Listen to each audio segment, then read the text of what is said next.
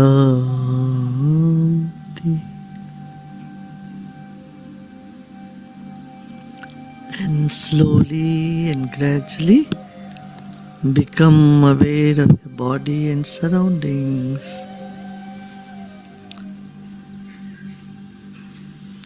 And you may gently open your eyes.